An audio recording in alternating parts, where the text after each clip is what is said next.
Hello, friends and fiends. Today on Ramblings of a Witch, we have Chris Anastas and Mark Binder from Angel of Light, the new immersive horror experience in LA. Welcome to the show, guys. Hey, Hello, thank you for hello. having us. Great to be here. So, before we start talking about Angel of Light, can you tell us a little bit about who you guys are and what you do?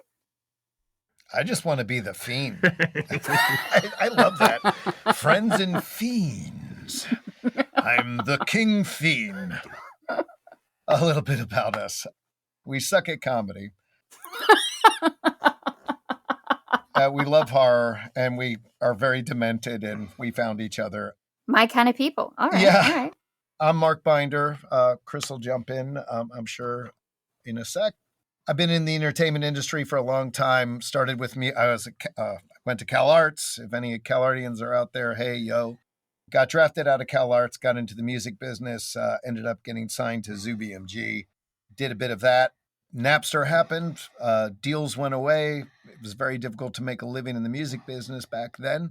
I'm aging myself. And I found movies. I met an individual. I scored a film that introduced me to an individual. His name was Mark Mangini. He's a kind of a hoity-toity sound designer, sound supervisor extraordinaire, and I got sucked into that vortex of doing sound for films, where I established a company called IMN. It stands for I Make Noise. And through my career, I've been making soundtracks and sonic assaults for feature films and cool TV shows. Shows like Community. I did 6 years of Community. If there's any Community fans out there, Me. I'm a huge Anchorman. fan. That's Yeah, amazing. yeah. Yes. Me too. Dan Harmon, shout out if you're listening. That's where I met the Russo brothers, Joe and Anthony. Ended up Those guys.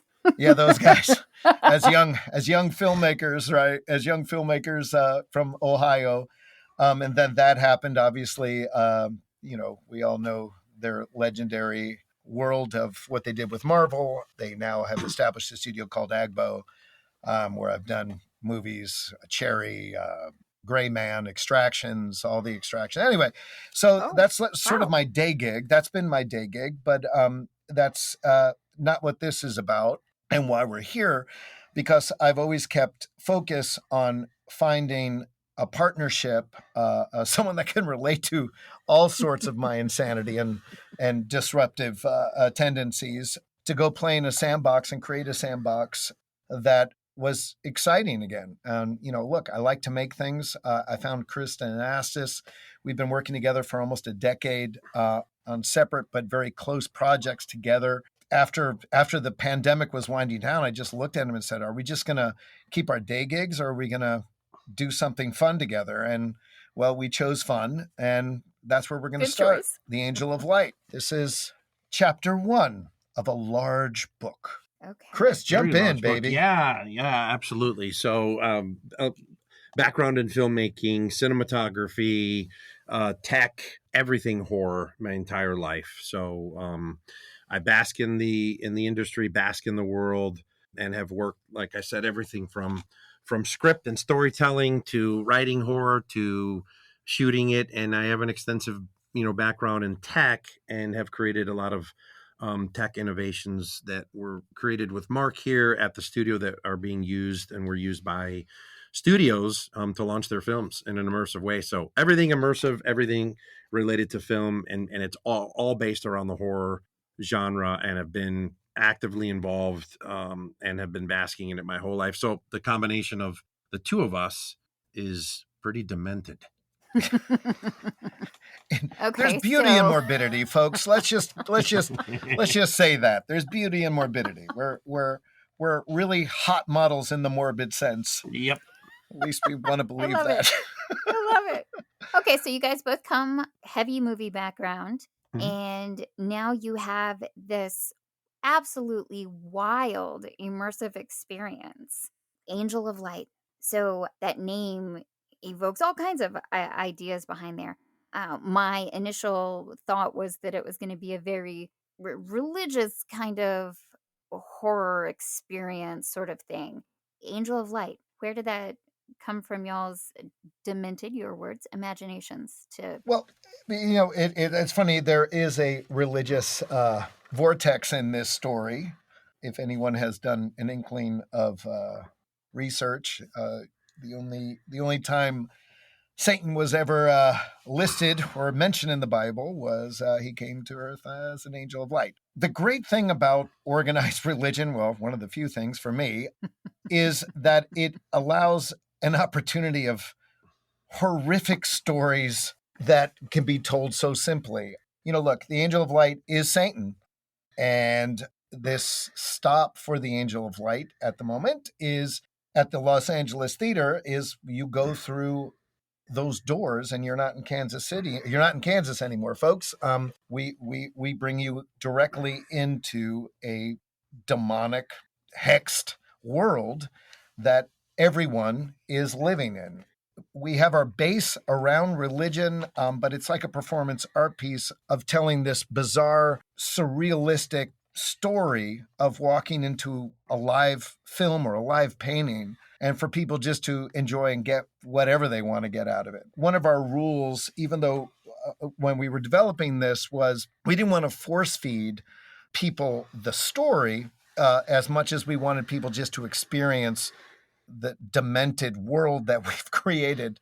And yes, there is a story behind it. And if you do your research, you can certainly find it. There's really no message other than we're going to hex you folks and you guys are going to get possessed. And that's the simplicity of it. I'm going to let Chris jump in. Possession, demonic possession is like a big theme or part of Angel of Light, correct? Oh, 100%.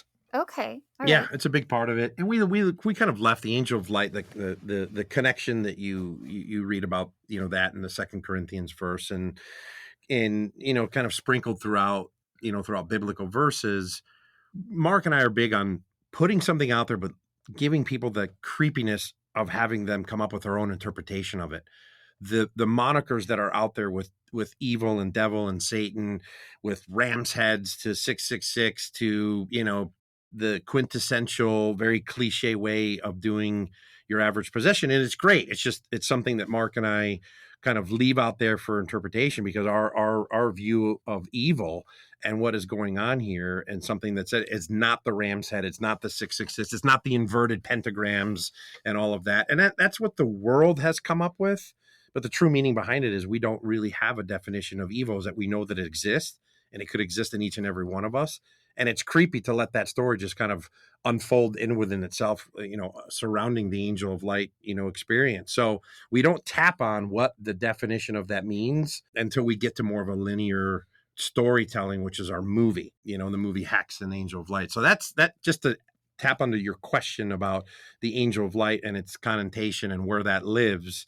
It's mysterious. It's mysterious in the Bible, and the Bible doesn't really focus on telling you exactly how evil works and what it will do. We just know that it exists, and we know that eventually it will be overcome, but we know that it exists, and we all have our own definition of what that means, from an earthly sense, but we let it live throughout everyone's mind. And whether it gets overcome or not, that's where I'm at. We live within the shadows of it, and I think that this is an interpretation of us, for us to placate this imaginary world that people can play in and find their own evil.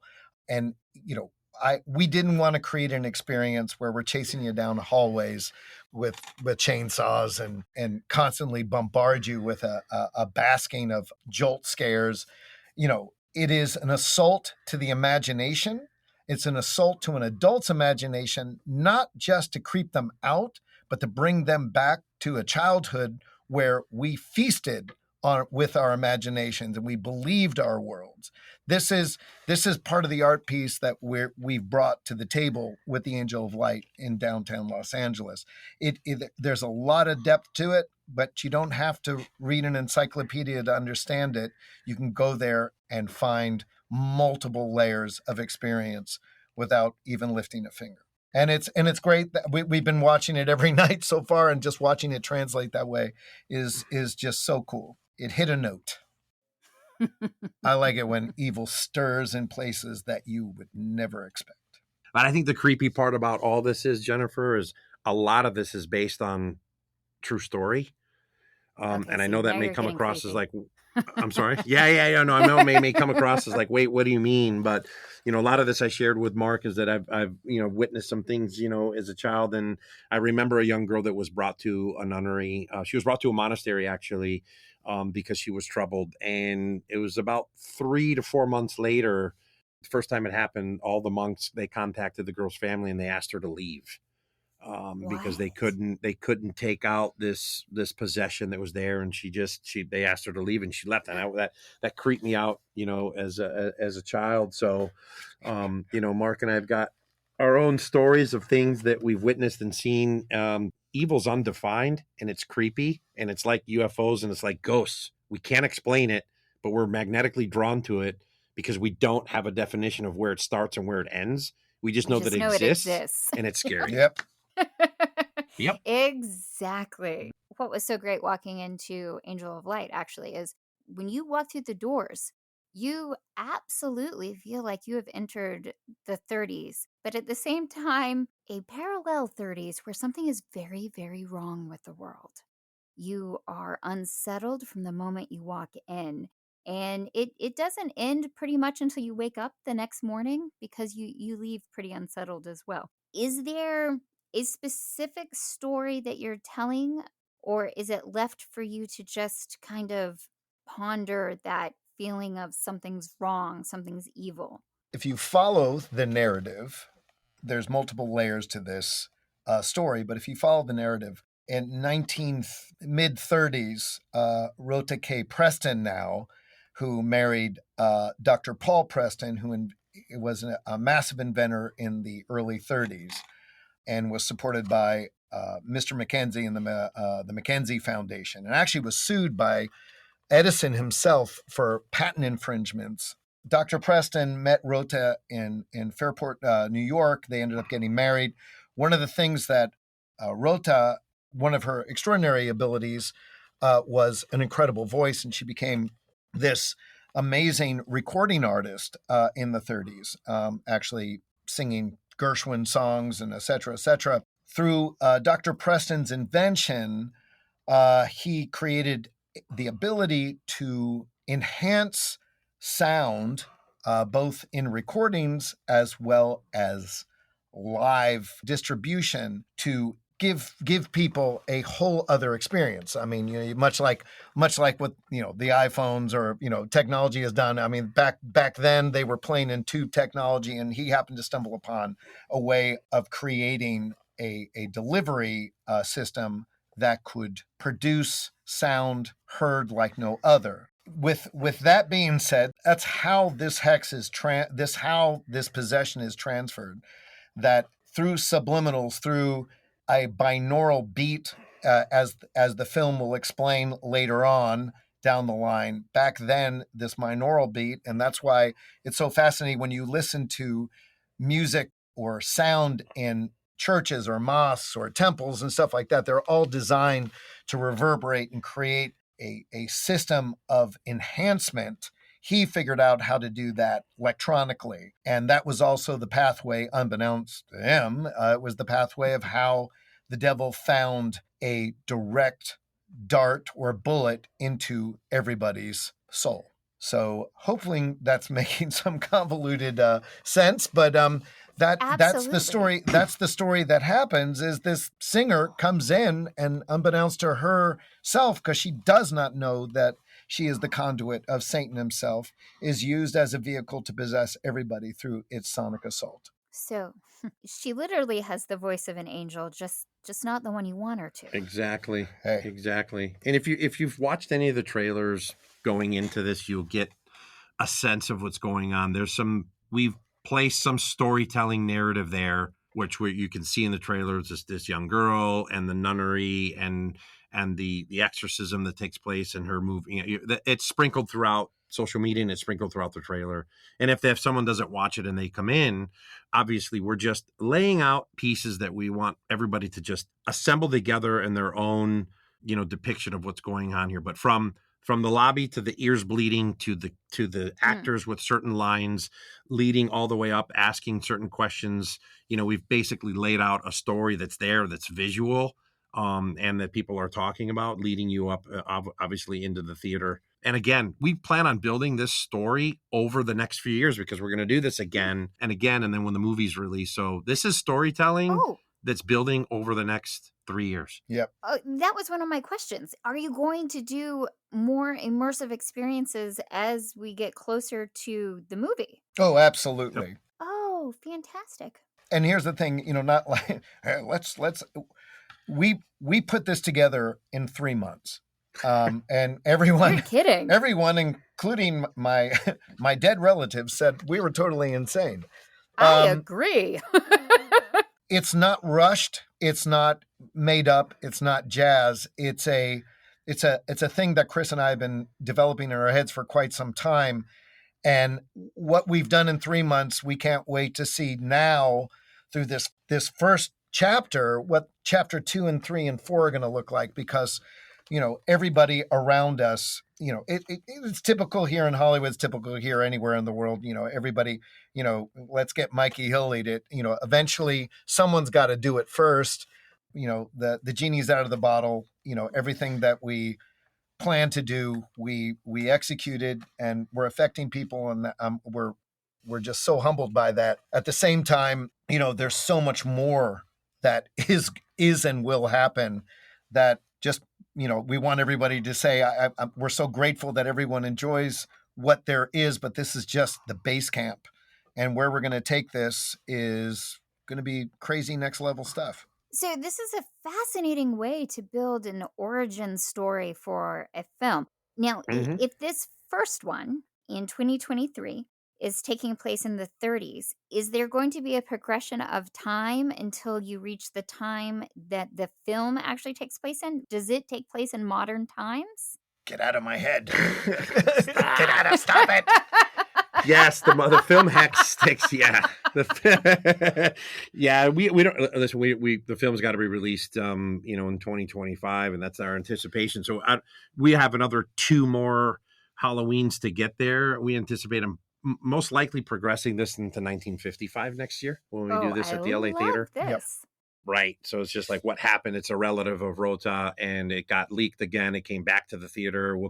Mark and I will come up with an interesting creative way of how it leaked back into the 50s. And then potentially that goes into the 70s when we get to the 3rd year. But by the 3rd year, the film's released, and we intend on doing the premiere at the LA Theater.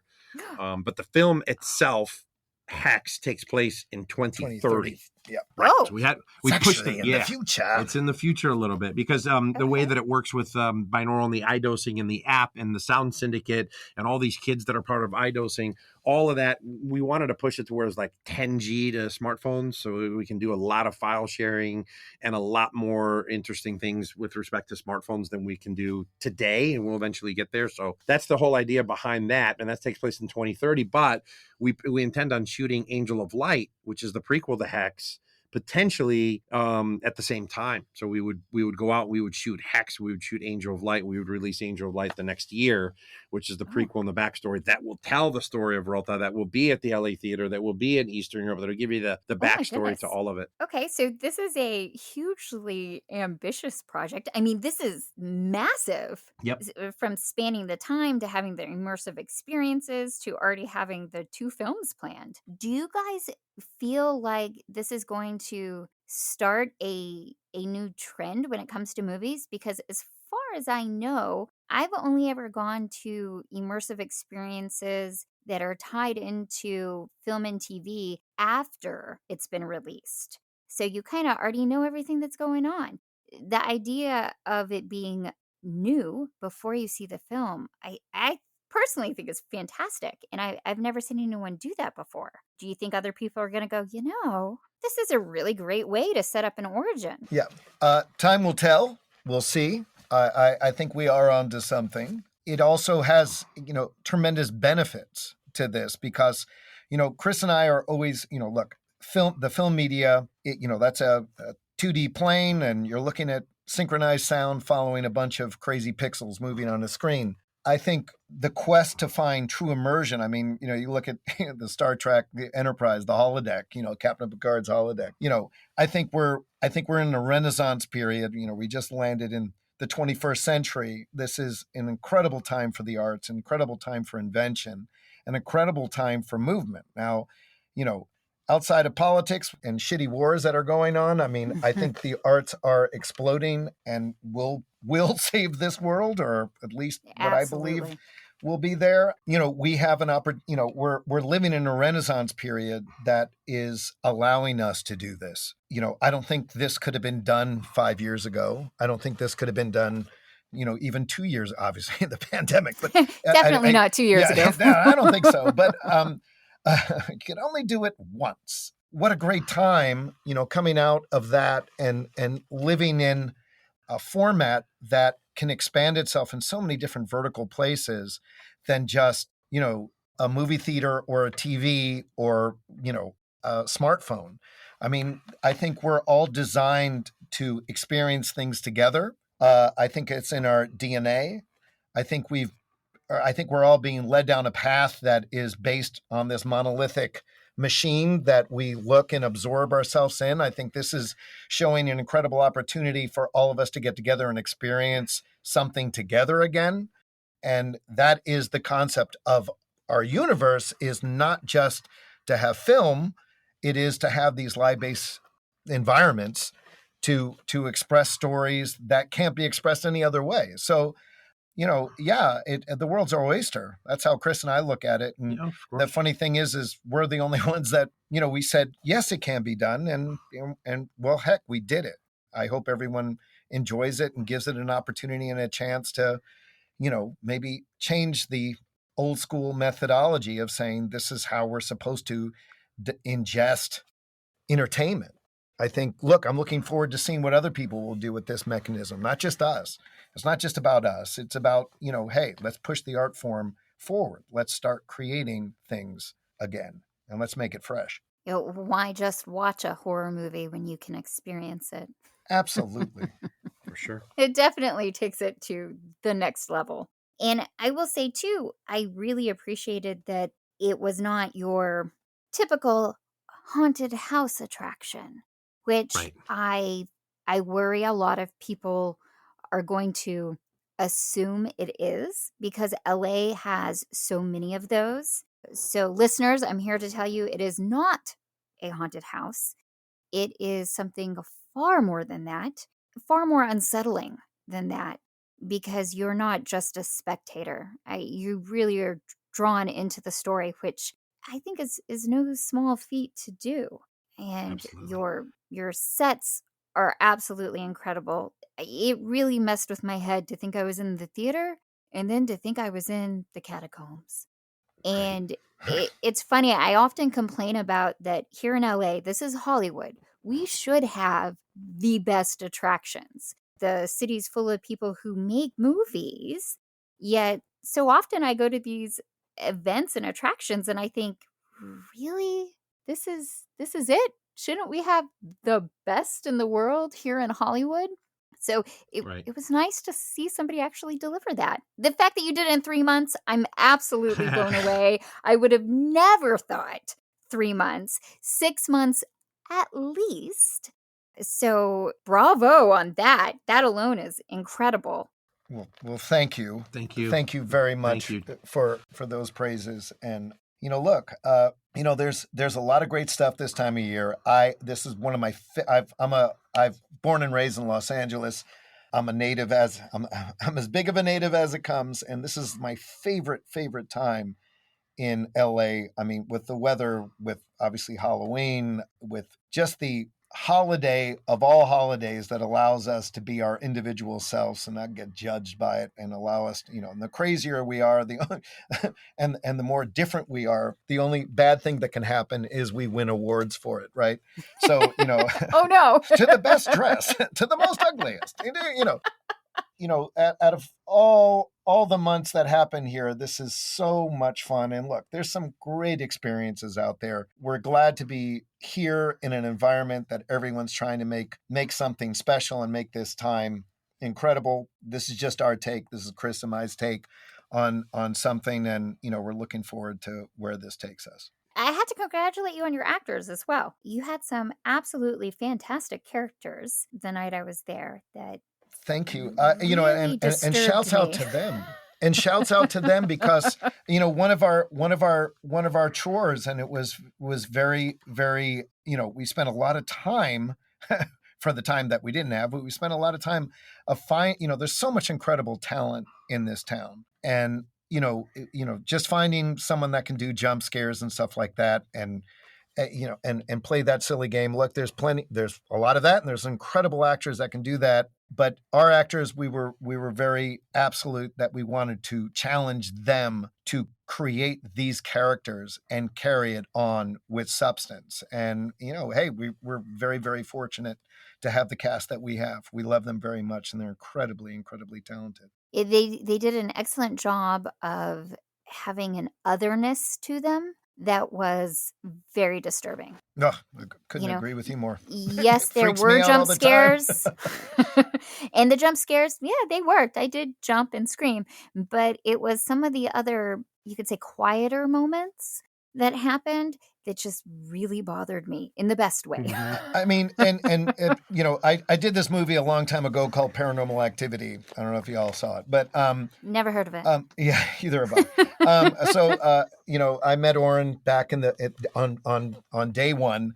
Part of our jam, when you watch Paranormal, I mean, there's like 5 bangs in the film, but everything is based upon the valleys. And one thing that Chris and I have totally cherished and support and want to create is our valleys are as deep as our highest peaks.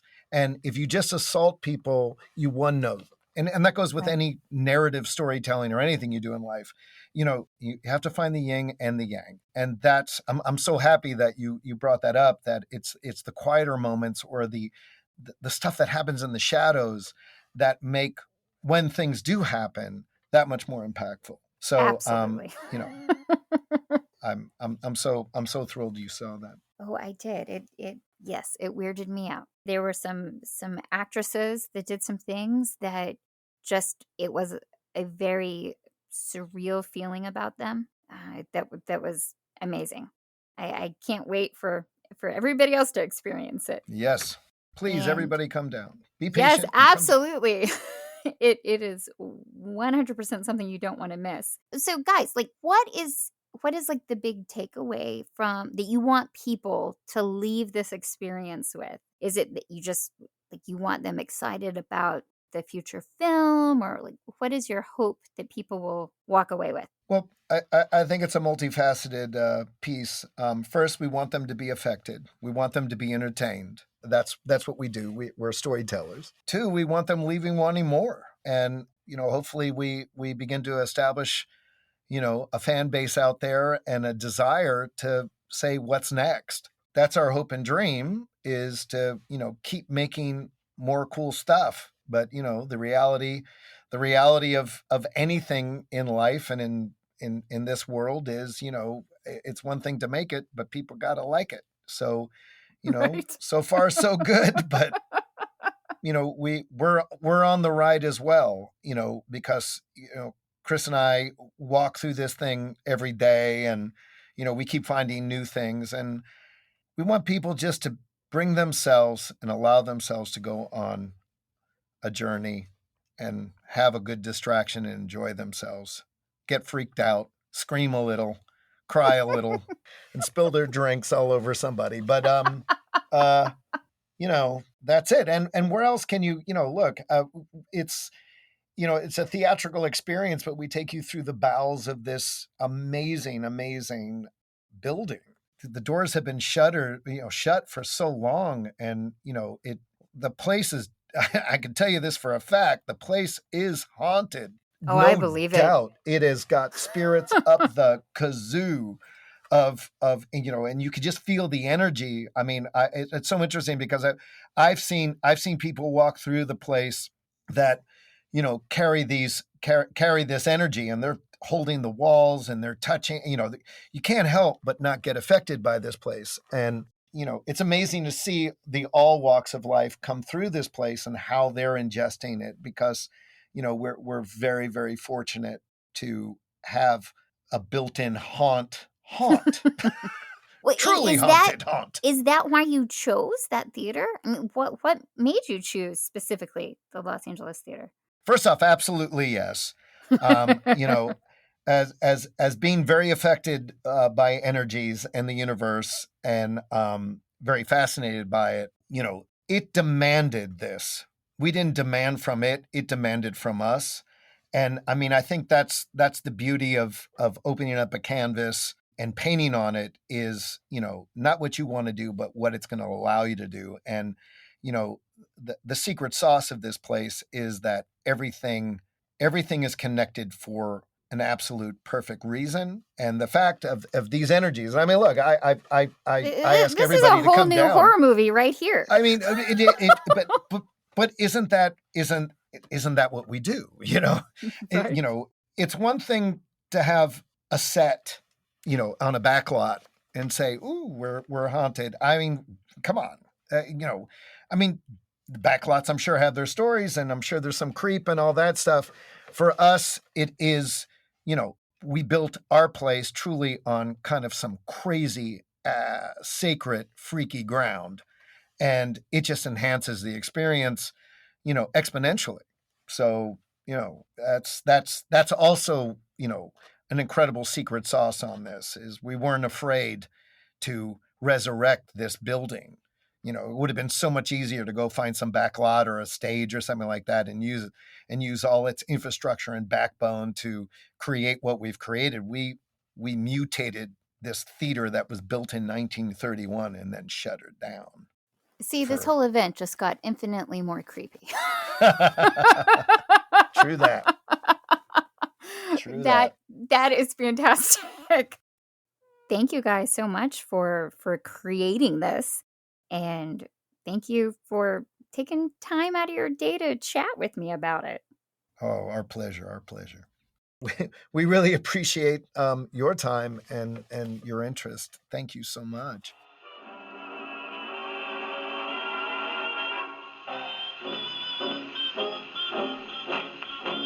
So there you have it.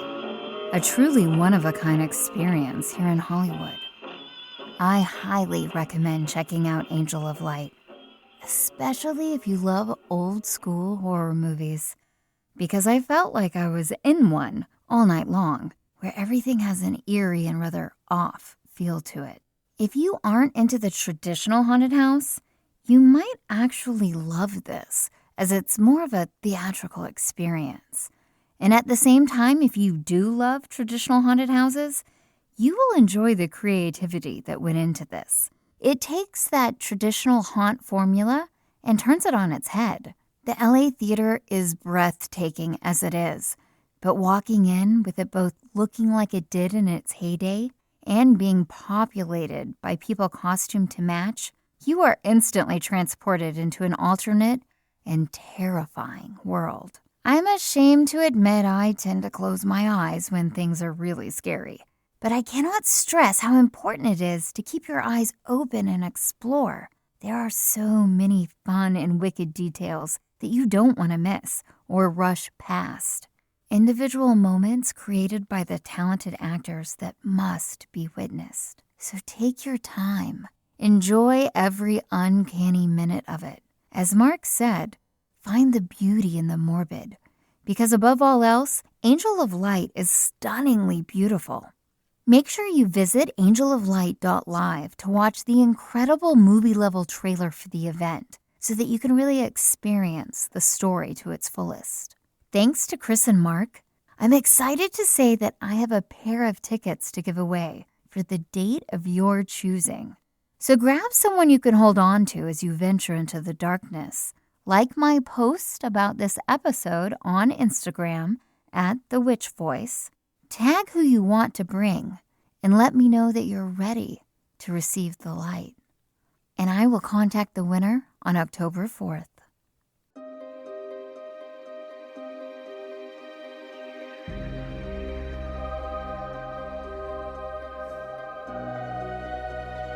I hope you enjoyed listening to us ramble on.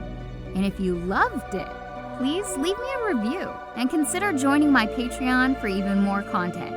or sending me a cup of coffee. You can find all those links in the show notes and on my Instagram @TheWitchVoice. Until next time, stay wicked.